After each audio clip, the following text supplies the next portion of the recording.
Bismillahirrahmanirrahim. Assalamualaikum warahmatullahi wabarakatuh. Pemirsa yang dirahmati Allah, marilah kita simak ceramah dari Ustadz Dasar Tatib dengan tema semuanya akan dipertanggungjawabkan di akhirat kelak. Sebelumnya marilah kita bersolawat terlebih dahulu. Allahumma sholli ala Sayyidina Muhammad wa ala ali Sayyidina Muhammad. Selamat menyaksikan. Dalam keadaan panas itu, tiba-tiba keluar rumah seorang manusia, berlari-lari kecil karena takut disengat matahari. Itu kalau Madinah, kalau panas, panas sekali. Maka berlari-lari kecillah ini seorang manusia dari rumahnya menuju ke masjid. Sampai di masjid, beliau bersikir. Tak lain adalah Abu Bakar Siddiq. Selang beberapa saat, keluar rumah juga dari rumahnya seorang manusia, berlari-lari kecil, juga takut kena singatan matahari. Dari rumah menuju ke masjid. Tak lain adalah Umar bin Khattab. Lalu sampai di masjid, Umar mendapati Abu Bakar dan bertanya Umar, Abu Bakar, siang-siang begini tidak biasanya kau di masjid. Ada apa gerangan? Abu Bakar menjawab, saya lapar. Lalu Abu Bakar balik bertanya, kamu baru juga saya dapat kau di masjid ini. Ada apa? Dia bilang, Umar, sama dong. Saya juga lapar, maka saya datang ke sini. Selang beberapa saat, keluar rumah seorang manusia, tidak lari, tidak takut sengatan matahari. Kenapa? Kemana kaki beliau, di situ dilindungi oleh awan. Beliau ke kanan, awan ke kanan. Beliau ke kiri, awan bergeser ke kiri. Tak lain adalah Rasulullah Muhammad sallallahu alaihi wasallam. Sampai ke masjid, mendapati dua sahabat, Abu Bakar sama Umar. Nabi lalu mengucapkan salam, Assalamualaikum warahmatullahi wabarakatuh. Ini salamnya orang Islam, standar, lengkap, ikhlas. Assalamualaikum warahmatullahi wabarakatuh. Jangan lagi ganti-ganti. Nah, itu salam orang Islam. Assalamualaikum warahmatullahi wabarakatuh. Jangan lagi ganti-ganti. Ini mahasiswa saya turun dari mobil langsung dia teriak, Ustadz, Assalamualaikum. Apalagi itu Assalamualaikum anak muda. Assalamualaikum. Waduh, dia kayak SMS. Ada lagi yang lebih parah, dia bilang aswabar. Apa itu aswabar? Assalamualaikum warahmatullahi wabarakatuh. Jangan mau rubah-rubah itu salam. Ya. Nah, ibu bapak, saudara-saudara sekalian, Assalamualaikum warahmatullahi wabarakatuh. Waalaikumsalam warahmatullahi wabarakatuh. Pak, satu kali Nabi lagi duduk begini, lalu ada datang sahabat, Assalamualaikum ya Rasul. Nabi jawab, 10 pahalanya. Karena dia cuma bilang Assalamualaikum. Selang beberapa saat masuk lagi yang kedua, Assalamualaikum warahmatullahi. Nabi jawab, 20 pahalanya. Yang ketiga, Assalamualaikum warahmatullahi wabarakatuh. Nabi jelaskan 30 keutamaan baginya. Artinya Pak, kalau Bapak tidak bisa memperbanyak Senin Kamis, tidak bisa memperbanyak tahajud, tidak bisa memperbanyak pahala dengan tadarus, maka perbanyak pahalamu dengan menyempurnakan salam. Jangan terlalu malas. Waalaikumsalam. Coba lihat bapak-bapak sama kalau terima telepon. Tidak ada yang sempurna itu. Salam. Ya, kenapa? Kita masih mau bicara, saya sudah tutup. Saya sering dikasih begitu. Kalau ditelepon sama jamaah, baik betul pertamanya. Assalamualaikum warahmatullahi wabarakatuh. Ya Ustadz, kami dari panitia Masjid Al-Falah. Ini rencana ada acara tanggal 19. Tanggal 19 berapa Pak? Oktober. Oh mohon maaf saya sudah. Oh kalau begitu saya salam. Sekalinya kita jawab ada acara langsung dia tutup tidak waktunya. Ya, sempurnakan salam. Alangkah bahagianya suami datang, Assalamualaikum warahmatullahi wabarakatuh, adindaku Sri Kandiku. Dijawab oleh istrinya, Waalaikumsalam warahmatullahi wabarakatuh, ya kakandaku. Jangan lagi tanya, kamu dari mana? Jangan tanya itu. Yang kau tanya adalah, Bapak butuh apa? Nah, itu istri yang baik. Ini kita datang langsung diperiksa HP. Bagaimana tidak suamimu kena serangan jantung? Sudah. Nabi bertanya kepada sahabatnya, saudaraku siang-siang begini tidak biasanya kok di masjid. Sudah sholat duhur, belum jagi asar. Ada apa? Sahabat Umar menjawab, ya Rasulullah kami lapar dan panas, maka kami datang ke sini. Lalu Umar bertanya, Anda juga ya Rasul, kok ada siang-siang di sini? Nabi menjawab, sama dong. Saya juga lapar kak, panas kak juga, maka saya datang di sini. Oh begitu? Mereka melanjutkan zikir. Belum selesai mereka bersikir, tiba-tiba Abu Bakar berkata, ya Rasulullah, bagaimana kalau kita ke rumahnya Abu Ayyub Al-Ansari? Abu Ayyub Al-Ansari ini penduduk Mekah yang paling kaya, hebatnya kaya pemurah. Yang banyak kita kaya pelit. Sudah pelit serakah. Hancur kita Pak. Ini kan yang banyak di Indonesia. Pelit serakah. Orang di Makassar bilang seke. Kikirigala paku jambatan. Nah itu tuh aslinya pelit itu. Ini Abu Ayyub Al-Ansari kaya dermawan. Lalu berkata Nabi, ayolah kita ke rumahnya Abu Ayyub. Sampai di rumah Abu Ayyub, Nabi mengucapkan salam. Assalamualaikum warahmatullahi wabarakatuh ya sahibul bait. Selang beberapa saat kedengaran suara perempuan menjawabnya, Waalaikumsalam warahmatullahi wabarakatuh. Ngintip, wih subhanallah, ya Rasulullah masuk, ini berkah buat kami, ya Rasulullah masuk. Begini mestinya orang Islam didatangi alim ulama senang. Kita biasanya didatangi ulama bengkok muka kita Pak. Apalagi kalau dia bawa map. Les pasti. Bapak ketawa karena Bapak yang alami kan. Ini kadangkala kita Pak lebih hormati gubernur, wali kota daripada ulama. Bapak saya tanya, Bapak tahu hukum haram halal dari kepala dinas? Bapak tahu hukum halal haram dari gubernur? Bukan, dari ulama. Apa gubernur? Paling lama 5 tahun. Tambah lagi 10 tahun. Sudah itu biar kau 11 kali gubernur. Wali kota apa gubernur 10 kali sama presiden 10 tahun keluar. Gubernur yang datang ke rumah, Masya Allah, kalau perlu minjam duit potong sapi. Korden diganti semua, dicium tangannya. Padahal baru 5 menit yang lalu tanda tangan korupsi. Kau cium tangannya. Sekalinya ulama tidak dihormati. Mau lihat penghormatan kita sama ulama Pak? Coba lihat kalau Pak. Kadang-kala kita lebih hormati artis daripada ustadz. Kalau Bapak ngundang artis, itu 1 bulan sebelumnya sudah block time. Sebelum datang itu artis ada namanya uang block time, 5 juta minimal transfer. Minta pesawat bisnis kelas. 3 orang minimal yang datang, tukang riasnya, artisnya, manajernya. Datang minta mobil yang mewah, minimal Alphard misalnya. Dikawal tentara sama polisi. Datang ke kampung hanya bawa alamat palsu. Joget kelihatan dadanya, kelihatan pahanya. Enggak juga dikasih pegang Pak, dikasih lihat saja Pak. Pulang kasih 100 juta. Sampai di Jakarta itu artis 100 juta dia pakai narkoba. Dia pakai ganja, dia pakai dugem, uangnya 100 juta habis dipakai dosa. Itu begitu cara kita menghormati artis. Giliran kita butuhkan penghafal Quran, apa kita jemput? Tidak, go grab. Go send. Yang ketawa saya serius ini. 2 jam itu Ustadz berdakwah.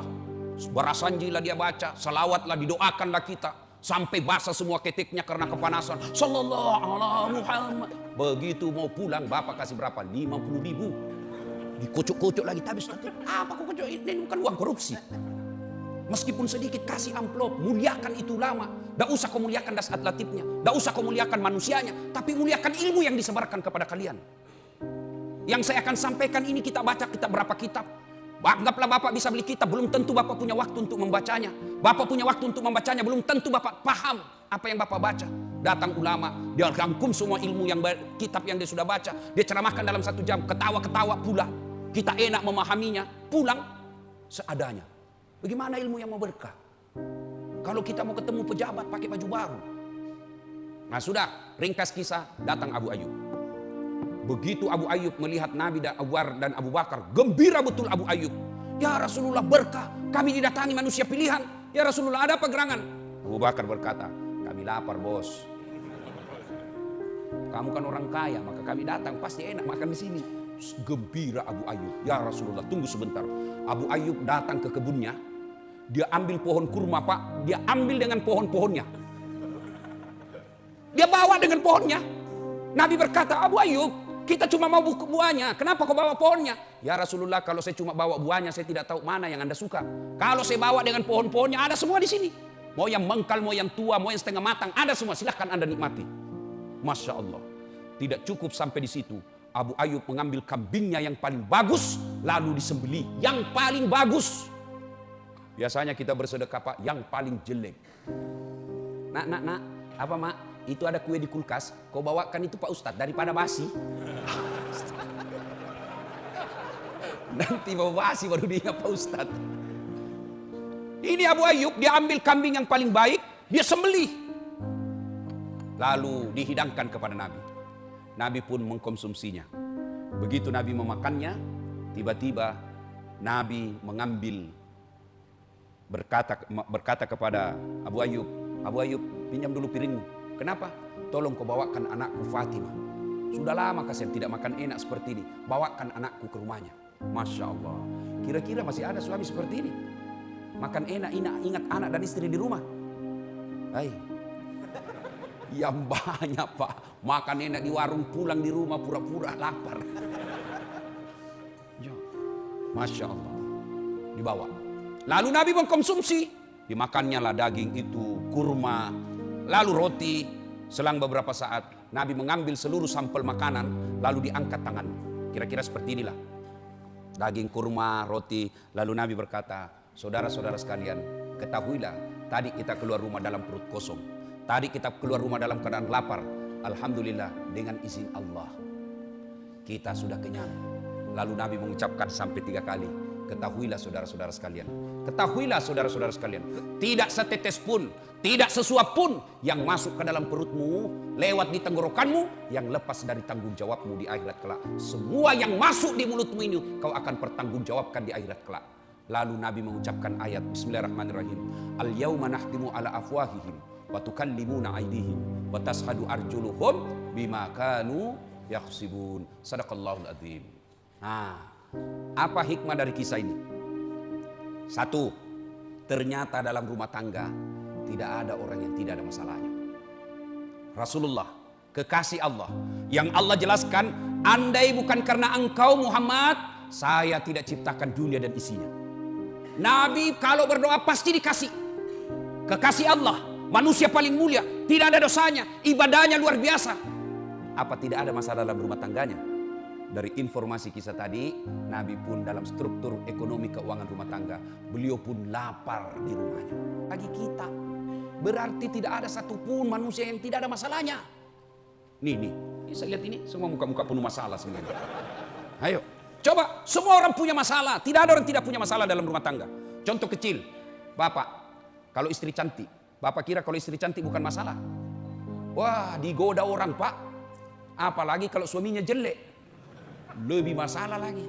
Berarti bagus kalau jelek istri dihina orang. Kita lagi yang malu jalan sama dia. Duluan aja Bu di pesta, nanti kita ketemu di gedung. Sampai di gedung istrinya dia bilang, mana kau Pak? Saya sudah sampai. Dia bilang, enggak jadi saya ke situ menceret. Istri cantik masalah, istri jelek masalah. Berarti bagus kalau tidak ada istri.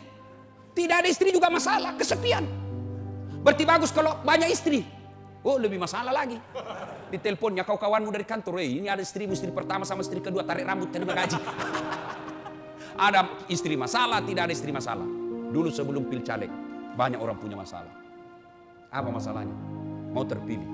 Sudah penetapan, selesai masalahnya. Bayar hutang, Pak. Hutang baleho, baju kaos. Itu dia bayar, dia harus dia bayar. Selesai dia bayar, selesai masalahnya, selesai dilantik. Muncul masalah paling besar yang harus dia tanggung dunia akhirat. Apa? Melaksanakan janji-janji kampanye ini. Nih, adik-adik nih yang baju-baju pegawai. Apa masalahmu dulu waktu kuliah? Mau sarjana. Sudah sarjana selesai masalahmu? Enggak.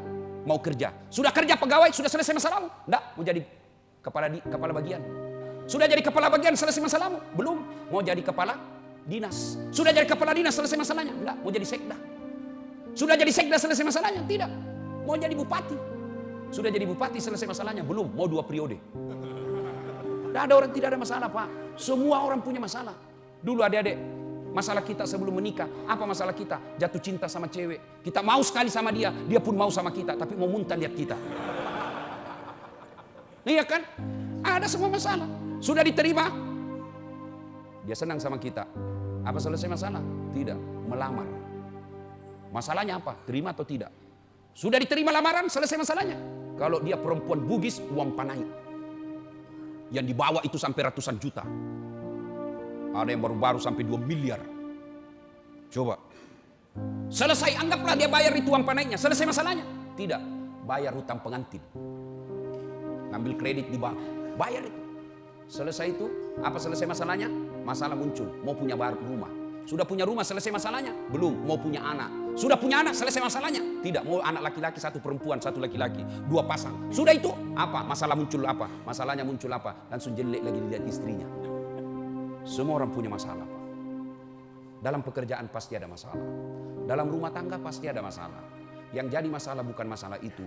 Masalah kita adalah bagaimana cara mengatasi masalah. Itu yang jadi masalah. Mengatasi masalah tanpa masalah. Orang tahu juga Pegadaian di sini. Saya kira cuma di Makassar orang tahu Pegadaian. Semua orang punya masalah.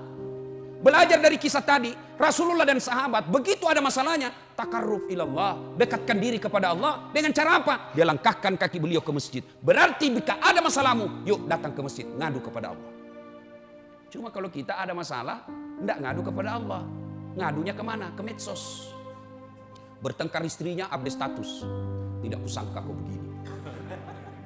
Dia balas istrinya di Facebooknya. Aku pun tidak menyangka kau laki-laki bejat begitu. Akhirnya apa? 1000 teman Facebooknya, 1000 yang tahu masalah rumah tangganya. Adakah rumah tangga yang tidak ada masalahnya? Tolong tunjukkan saya kalau ada rumah tangga tidak ada masalahnya. Jangankan bapak yang PNS, apalagi yang pegawai honor. Hah? Itu kan? Pegawai negeri, saya juga heran sebenarnya kalau ada orang bangga sekali jadi pegawai negeri. Nyogok ratusan juta sampai untuk jadi pegawai negeri. Apa hebatnya itu pegawai negeri? Mana ada pegawai negeri tidak ada utangnya di koperasi? Coba periksa semua itu SK-nya masuk di bank. Kursus sampai sekarang tidak keluar-keluar. Kata teman saya pegawai negeri itu tanggal 1 sampai tanggal 10 makannya apa? Sari laut. Tanggal 11 sampai tanggal 20 makannya apa? Sari mie. Mulai kurun. 21 sampai 30 makannya apa? Saridon. Obat sakit kepala cicilan belum lunas. Kenapa? Saya tahu Ustaz, karena saya begitu Pak. Pegawai negeri. Ya Pak. Ibu bapak saudara-saudara kalian, tidak ada orang tidak punya masalah. Maka begitu ada masalah, tidak ada pilihan kita. Datang ngadu kepada Allah, dan yang dicontohkan oleh Rasulullah, tidak cukup hanya di rumah, bapak datang berjamaah di masjid. Alhamdulillah di sini, saya dengar ini Pak, Pekanbaru ini ramai jamaah. Alhamdulillah. Apalagi kalau subuh, sampai di luar, tidak ada di dalam. Ya Pak. Yang menyebabkan orang sebenarnya orang malas jamaah itu Pak, panitia masjid juga kadang-kala. Kalau masjid begini kan alhamdulillah nyaman Pak, ber-AC. Cuma kalau ber-AC begini kadang-kala juga ada orang datang numpang tidur. Ya? Alhamdulillah Pak. Yang kadang-kala membuat kita malas itu kalau masuk ke masjid, imamnya kadang-kala balik-balik sunnah Nabi. Nabi menjelaskan kalau kau jadi imam ringkaskan bacaan sholatmu. Ini jadi imam dia baca yang panjang-panjang. Coba kalau imam baca kul huwallah, anak-anak pun ikut. Kenapa? Dia hafal. Tapi begitu imam membaca surah Al-Anfal ayat 3 sampai 72, dia khusyuk dengan bacaannya, kita khusyuk dengan hayalan. Kita mau ruku belum selesai, mau ikut tidak dihafal, terpaksa kita baca semua di depan masjid. Itu pun dibaca televisi Pak, naik kita hafal. Ini penganiayaan ini sebenarnya Pak. Ini sebenarnya ini baiknya dia di samping. Karena kalau dia di depan pasti jamaah kreatif dia baca semua Pak. Selesai dia baca semua pengumuman di televisi, Pak Imam belum selesai, dia baca lagi kalender. Persatuan Guru Republik Indonesia. Sudah itu belum selesai Pak Imam, bajunya lagi orang dibaca. Manchester United. Nah, itu semua dibaca Pak. Nah, ya. Ayo, ada masalah, datanglah ke masjid. Ustadz yang ceramah sekarang Pak, salah satu saya bisa jadi mubalik karena saya rajin ke masjid. Ya, saya tidak pernah mondok Pak. Bukan tadi saya ditanya sama Ustadz. Ustadz berapa tahun di Mesir? Oh saya tidak pernah mondok. Saya ini pesantren kilat. Tidak pernah saya pesantren Pak. Tapi belajar agamanya di masjid aja. Dengar ceramah. Kalau saya datang dengar ceramah saya catat. Kenapa? Kemampuan otak kita ini Pak terbatas. Apalagi yang sudah muka-muka pensiun ini. Oh ibarat kaset kosong, kaset kusut lagu lama. Susah merekam Pak. Maka kadang-kadang kita bawa merekam. Dari situ saya pulang saya baca kembali. Dengan seperti itu alhamdulillah saya bisa jadi ustaz. Ya. Datang ke masjid dan alhamdulillah tidak ada tuh orang di penjara karena rajin ke masjid. Saya heran, saya sering masuk ceramah Pak di penjara. Itu Bapak masuk penjara berlapis-lapis pintu, sampai 3 lapis 4 lapis pintu. Ada polisi, ada macam-macam. Polisinya dari Kemenkumham 4 lapis Pak, pintunya semua terali. Tapi penuh orang di dalam, bersesak-sesakan. Masjid tidak ada satpamnya, buka 24 jam. Tidak dikunci, sepi di dalam Pak. Kadang-kadang ada orang bilang, susah masuk surga Ustaz. Saya bilang, salah kau deh. Kadang-kadang ada orang bilang, susah masuk surga. Salah kau. Yang susah itu masuk neraka. Kok bisa Ustaz? Coba lihat. Narkoba, bayar atau gratis? Bayar. Selingkuh, bayar. Apalagi kalau diperas Pak. Dia bilang ceweknya ini, kalau kau tidak belikan saya AC, saya share ini foto kita berdua. Hancur Pak. Sudah dibelikan AC, dia minta lagi motor. Habis duit kita. Bahayanya itu Pak. Narkoba bayar, judi bayar, mabuk bayar, dugem bayar, selingkuh bayar, semua dibayar. Dan itu pintu masuk neraka. Sholat gratis, puasa gratis. Ngaji, gratis. Berjamaah, gratis. Naik haji kalau mampu. Dan itu untung masuk ke surga. Jadi yang susah itu sebenarnya bukan mendekatkan diri kepada Allah. Yang susah adalah mendekatkan diri ke neraka. Ada masalah, datang ke masjid. Ibu-ibu bertengkar dengan suami, tidak usah putus asa. Minta pertolongan kepada Allah. Adik-adik mau kerja, minta pertolongan kepada Allah. Ustaz, saya sudah 3 tahun menganggur Ustaz. Tidak punya kerja Ustaz. Yuk perbaiki sholatmu. Ngadu dalam pertolongan Allah. Minta pertolongan Allah. Selesai ke sholat, minta kepada Allah. Tidak ada yang mustahil kalau Allah yang kabulkan. Soal jadi pegawai, kecil buat Allah. Kecil. Jangankan yang ada jalannya. Jangankan yang masuk akal. Tidak masuk akal saja. Kalau Allah mau, pasti terjadi. Saya tanya, bapak-bapak, ada yang pernah masuk perut ikan di sini? Ada? Masuk akal tidak bisa manusia hidup dalam perut ikan? Masuk akal? Tidak masuk akal. Tapi kalau Allah yang mau, Yunus alaihissalam 40 hari dalam perut ikan keluar dengan selamat. Ayo, pernah ada di sini pernah dibakar hidup-hidup? Bisa tidak hidup manusia kalau dibakar dalam api yang sangat besar? Bisa? Tidak mungkin, tidak masuk akal. Tapi kalau Allah yang mau, Ibrahim alaihissalam dibakar dalam api yang sangat besar, keluar kedinginan. Ayo, kalau Allah yang mau. Perempuan, bisa tidak hamil tidak pernah disentuh laki-laki? Bisa tidak? Tidak mungkin. Tapi kalau Allah, Siti Maryam, wanita suci, tidak pernah disentuh laki-laki, hamil melahirkan Isa alaihissalam. Kalau Allah mau. Tidak masuk akal. Tapi kalau Allah yang mau, pasti terjadi. Lihat sungai. Lihat aliran sungai di got. Kalau air mengalir ke kanan, benda yang ada di atas air itu pasti juga mengalir ke kanan. Tapi kalau Allah yang mau, sungai Nil, airnya mengalir ke kanan. Petinya Nabi Musa justru mengalir ke kiri. Anehnya, ajaibnya lagi, petinya Nabi Musa masuk ke pengarang rumahnya Fir'aun, yang mana Fir'aun punya perda waktu itu. Kalau ada bayi laki-laki kau dapat, bunuh. Petinya Nabi Musa masuk ke dalam ruangannya, pekarangannya Fir'aun. Dan hebatnya lagi, didapat ini bayi oleh Fir'aun, istrinya yang dapat. Datang Fir'aun mau membunuhnya, malah dikencingi sama Musa kecil. Oh dibunuh, kata istrinya, jangan. Sudah lama saya mau putra laki-laki. Ini dulu. Allah melindungi Nabi Musa, di bawah hidungnya Fir'aun yang mau membunuhnya. Coba baca kisahnya itu. Kan itu istrinya Fir'aun kan beriman kepada Allah. Dalam rumah tangga, halo ibu, bu. Dalam Quran itu ada 4 tipe rumah tangga. 1, istri beriman, suaminya kafir. Fir'aun. Ada lagi istrinya kafir, suaminya beriman. Lut alaihissalam. Ada lagi istri beriman, istri kafir, suami kafir. Siapa? Abu Lahab. Dan yang keempat, istri beriman, suami beriman. Siapa dia? Ibrahim alaihissalam. Kira-kira ibu mau rumah tangga yang bagaimana? Ibrahim. Tapi ibu harus tahu, Ibrahim itu 2 istrinya.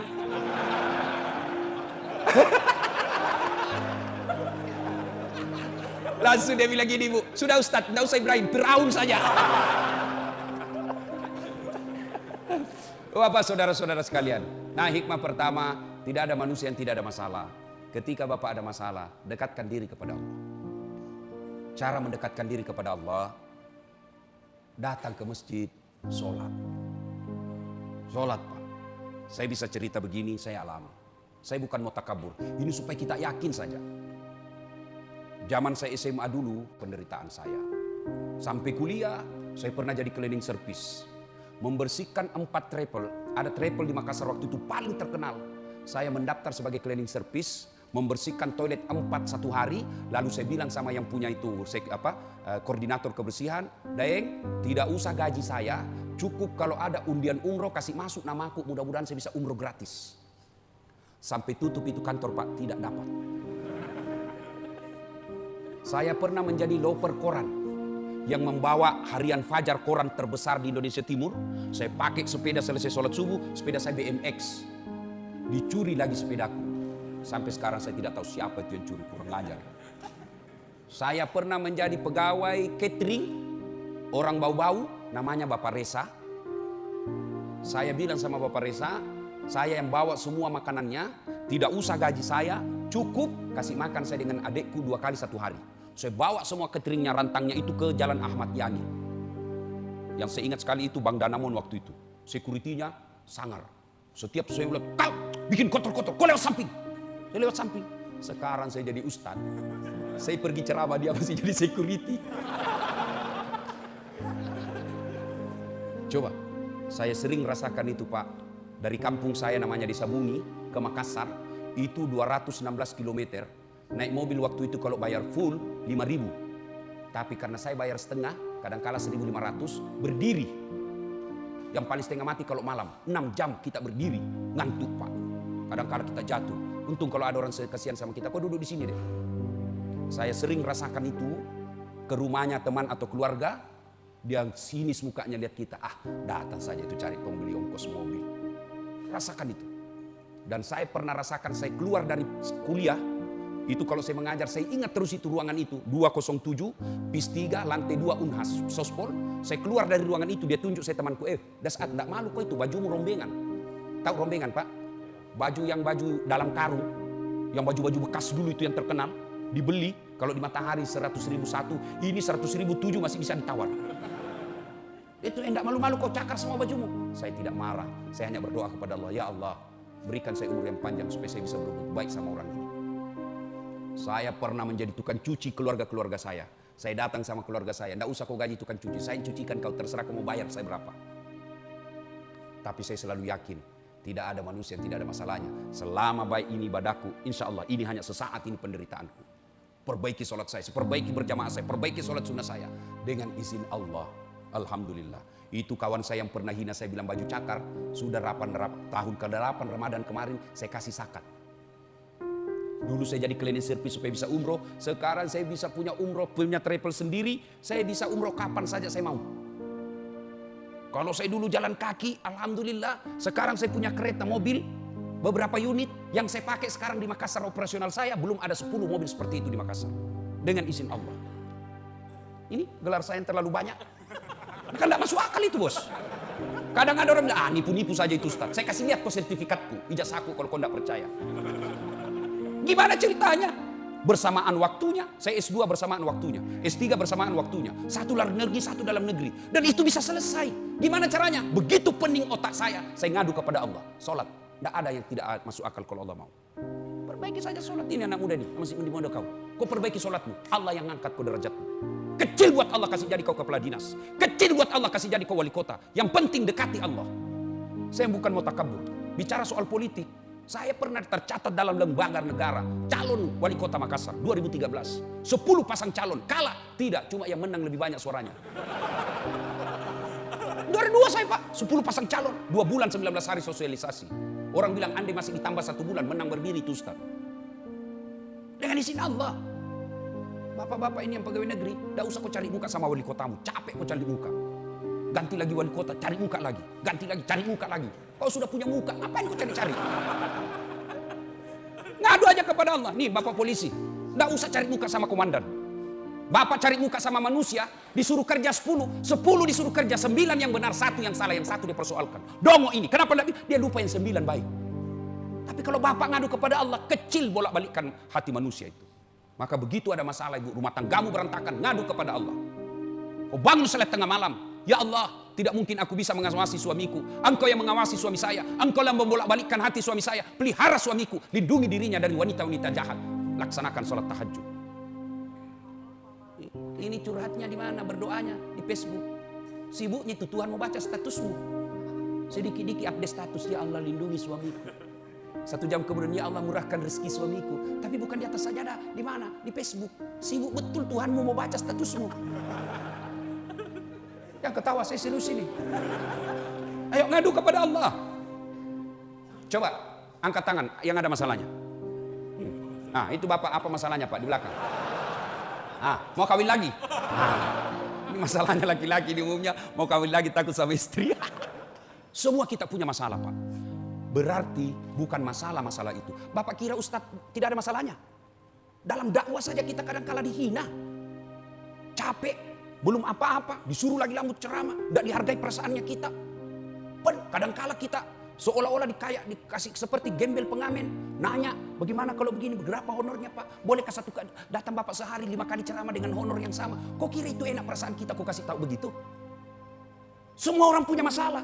Tapi ketika kita lagi kunda ada masalah itu, lebih kembalikan kepada Allah. Siapa Dasat? Siapa saya ini? Nabi saja punya masalah. Manusia paling mulia, tidak ada dosanya. Doanya pasti dikabulkan Allah. Apa tidak punya masalah? Beliau masih dalam perut, sudah yatim, lah wafat bapaknya. Baru dua hari, 3 hari setelah dilahirkan, sudah diambil ibu susunya, 4 tahun bersama ibu susunya. Usia 4 tahun diambil sama ibunya, usia 6 tahun sudah wafat. Ibunya di desa Afwa ketika pulang ziarah kubur. 6 tahun Rasulullah sudah yatim piatu. Diambil oleh kakeknya, 2 tahun dalam pemeliharaan kakeknya, wafat lagi Abdul Muthalib. Diambil oleh pamannya. Masya Allah, masalah demi masalah beliau hadapi. Itu Nabi, kekasih Allah pun ada masalahnya. Apalagi kita yang tukang bohong. Sama istri aja kita tipu. Cari duit tidak ada. Benar bu, tidak ada. Padahal di bawah kos kakinya disimpan. Pastilah punya masalah. Nah, begitu ada masalah tidak ada pilihan lain. Takarrub ilallah, dekatkan diri kepada Allah Subhanahu wa taala. Dengan cara apa? Perbaiki sholat. Saya kalau ceramah itu Pak, ini aja saya bahas. Sholat, baiki rumah tanggamu. Ya, sholat Pak. Tidak ada yang mustahil kalau Allah menolong kita. Perbaiki aja sholat. Saya sudah sholat Ustaz. Betul Bapak sholat tapi main-main. Banyak kan kita sholat cari duit. Allahu Akbar. Tadi 200 ribu bang. Beli bensin 100 ribu. Pulsa 50 ribu. Mana yang 50 ya? Allahu Akbar. Sambil diperiksa itu kantongnya. Sami Allahu liman hamidah. Belum dia dapat. Allahu Akbar. Di mana aku simpan? Begitu salam. Assalamualaikum. Di bawah sadel. Wah. Dari takbir sampai salam. Duit dia cari. Allahu Akbar. Rakaat kedua. Tiba-tiba dia ingat. Kunci motor melengket di motor. Pasti kau tidak usul lagi. Dan sudah mobil motor. Allah Akbar. Bagaimana sholatmu bisa memperbaiki diri? Ayo. Kalau Bapak punya masalah dan sudah sholat, bukan masalah-masalahmu, tapi masalahmu sholatmu belum bagus. Ayo perbaiki sholat Pak. Yang kedua, hikmah dari kisah ini. Ternyata Bapak Ibu Saudara-saudara sekalian, dalam hidup ini salah satu lagi cara untuk menyelesaikan masalah, silul arham, sambungkan persaudaraan. Tadi hubungan kepada Allah. Sekarang yang kedua, horizontal. Nabi tadi lapar kan? Tidak perlu mengeluarkan uang. Kenapa? Diberi makan oleh Abu Ayyub Al-Ansari. Artinya apa? Dengan persaudaraan kita bisa murah rezeki. Kata Nabi kan, siapa yang mau dipanjangkan umurnya, dimurahkan rezekinya, dia selesaikan masalahnya, hendaklah dia menyambungkan persaudaraan. Dan saya rasakan Pak, saya ini tidak banyak uang, tapi temanku banyak uangnya. Saya tidak banyak uang, tapi banyak teman saya yang banyak uangnya. Aman Pak. Saya di Makassar hampir tidak pernah laku duit saya. Kemana-mana ada yang bayarkan. Saya baru turun dari mobil kalau ke pasar, ada yang teriak, Assalamualaikum Ustaz. Dalam hatiku aman dan terkendali. Ada yang isi ikan, isi telur, begitu saya mau bayar, enggak usah Ustaz. Enggak enak Pak. Berapa? Enggak enak. Berapa? Enggak enak Ustaz. Enggak usah Ustaz. Enggak enak Pak. Padahal itu memang yang kutunggu. Itu istri saya senang betul itu kalau saya ke pasar. Dia suruh ke pasar, enggak laku duit saya. Yang kedua, banyak teman, gampang selesai masalah. Contoh yang tadi kan, enggak perlu keluar duit, Nabi sudah kenyang. Banyak teman, gampang selesai masalah. Saya ke kantor polisi, mau perpanjang SIM. Tiba-tiba dilihat sama Kapolres. Assalamualaikum Ustaz. Waalaikumsalam. Siap Komandan. Ada apa Ustaz? Perpanjangan SIM Komandan. Komandan, panggil Kasat Lantas. Tolong bantu selesaikan SIM-nya Ustaz. Yang ku minta uang, dosa uang Ustaz ku makan.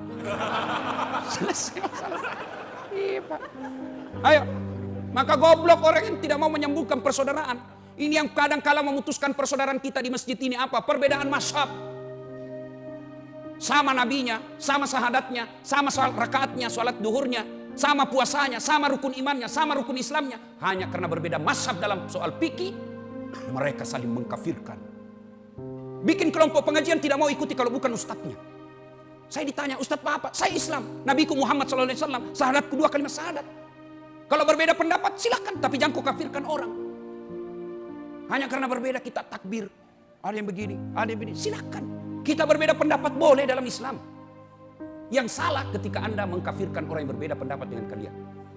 Sampai saya dimaki-maki Pak di Facebook. Apa ini Ustadz Dasat bicara sunnah-sunnah, baru kau tidak pelihara sunnah. Saya kenapa kau tuduh saya tidak pelihara sunnah? Buktinya kau tidak pelihara jenggot. Ya mau diapa kalau tidak mau tumbuh? Saya sudah kasih minyak, malah marah istri saya di rumah. Kotor bantal. Sudahlah, berbeda pendapat itu biasa. Yang penting jangan memecahkan persaudaraan. Coba kita lihat Pak. Kadang-kala mazhab NU tidak mau datang ke masjid Muhammadiyah. Muhammadiyah tidak mau datang ke masjid NU. Wah sudah. Ini kalau kita begini terus maka kita akan terbelakang. Hikmah dari kisah ini, dengan persaudaraan kita bisa menyelesaikan masalah. Yang ketiga, kisah dari ini. Subhanallah, ternyata kita ini nanti dimintai nikmat yang Allah berikan, diminta tanggung jawabnya. Kadang-kala kita bilang, nikmat apa yang Allah berikan? Saya Ustadz orang miskin. Nikmat itu yang paling tinggi dan tidak bisa dihitung, fi ahsani taqwim, ini badan kita. Mau Pak? Ibu-ibu, mau saya kasih handphone? Mau? Gratis Ibu, pulsanya 5 juta, iPhone X Max, mau Bu? Mau. Tapi begitu saya kasih langsung tuli. Mana yang mau tadi? Ayo, mau diapa handphone kalau sudah tuli? Halo? Halo? Rusak lagi nih HP. Halo? Bukan HP rusak, telingamu yang bermasalah bos. Berarti yang mahal bukan handphone, yang mahal bukan seluler, yang mahal bukan pulsa, tapi yang mahal adalah telinga. Allah kasih kita telinga gratis, tidak perlu dibayar. Ada orang kesehatan di sini. Coba Bapak lihat itu orang yang bernapas, oksigen. Itu petabungnya itu lebih 1 juta. Tabung. Dipakai kadang-kadang 1 hari, 2 hari. Bagaimana seandainya oksigen dibayar? Bisa dibeli. Kita ini kaya Pak, jangan pernah merasa miskin. Tapi ingat, semua nikmat Allah akan diminta tanggung jawabnya di akhirat kelak. Kalau Bapak bersyukur, Allah tambah. Tapi kalau tidak disyukuri, Allah kasih azabnya. Inna azabil lazadid. Azab Allah sungguh sangat pedih. Bapak diberi mata yang sehat, diberi kaki yang sehat, diberi pernapasan yang sehat, semua gratis. Tapi kalau Bapak tidak sujud di hadapan Allah, melawan larangan-larangan Allah, justru menghindari perintah-perintah Allah, maka tunggu, azab Allah pasti akan turun. Azab Allah bisa jadi Bapak tetap kaya, bisa jadi tetap banyak duitnya tapi tidak ada yang bisa dia makan. Berapa banyak orang saya berhadapan, diundang ke traktir makan. Begitu saya berhadapan meja makan, apa yang saya pikir? Wih, enak semua ini makanan. Apa ini orang kaya? Apa dia pikir? Berhadapan meja makan, apa dia pikir? Asam urat, kolesterol, lemak, ginjal, tidak ada bisa dimakan. Dilarang makan nasi. Bayangkan Pak, dilarang makan nasi, duitnya 2 miliar. Dilarang makan nasi, dilarang makan daging, dilarang makan sayur, dilarang makan garam, dilarang makan gula. Apa aja bisa dimakan? Ubi rebus. Padahal duitnya 2 miliar. Mobilnya harga 1 miliar. Baru 1 jam di atas mobil sudah stres, tidak bisa tenang. Mati kita, kiri. Kan. Mobilnya itu 1 miliar tuh harganya, tidak bisa dinikmati. Itu karena Allah sudah menyiksa kalian. Maka syukuri, semua akan diminta tanggung jawab. Tangan kita akan diminta tanggung jawabnya. Telinga kita akan diminta tanggung jawabnya. Semua. Itulah ayat tadi yang berbunyi, al-yauma nakhtimu ala afwahihim wa tukallimuna aydihim wa tashhadu arjuluhum bima kanu yaksibun. Masuk tahun baru Hijriah. Maka begitu Bapak menghadapi masalah, Bapak tidak usah stres. Begitu Ibu menghadapi persoalan dalam rumah tangga, Ibu tidak usah sengsara. Lebih baik dekatkan diri kepada Allah Subhanahu wa taala. Ya. Kalau Allah telah menolong kita, maka tidak ada yang sia-sia. Sudah ditolong Allah, masalahnya tetap ada. Maka bagi orang Islam, kalau dia sabar menghadapi masalah itu akan menggugurkan dosa-dosa dan kesalahannya. Suatu kali datanglah anak muda kepada Nabi menghadap. Ya Rasulullah, saya banyak dosa dan kesalahan. Saya takut azab neraka ya Allah. Ya Rasulullah, saya takut disiksa api neraka ya Rasulullah. Nabi bertanya, pernahkah kau mengalami masalah sehingga kau merasa hidupmu sangat tertekan, rasanya kau tidak mampu lagi menghadapi hidup ini? Pernah ya Rasul. Apa kau ikhlas menerima masalahmu itu? Iya ya Rasul. Kau tidak menyalahkan Allah? Iya ya Rasul. Maka Nabi menjawab, ketahuilah itulah yang akan menghindarkan kalian dari dosa-dosamu, mencuci dosa-dosamu, dan menghindarkan kalian dari api neraka. Berarti kalau Bapak punya masalah yang sangat pelit, masalah yang sangat besar sehingga rasanya kita mau hilang saja dari dunia ini, tapi kalau Bapak sabar menghadapinya, tidak menyesal, lalu tidak menyalahkan Allah, ikhlas menghadapi semua cobaan dan hukuman dari Allah, maka itulah yang akan meringankan dosa-dosa kita di akhirat kelak. Ibu bapak saudara-saudara sekalian, inilah tausiah kita pada taklim kita kali ini. Mudah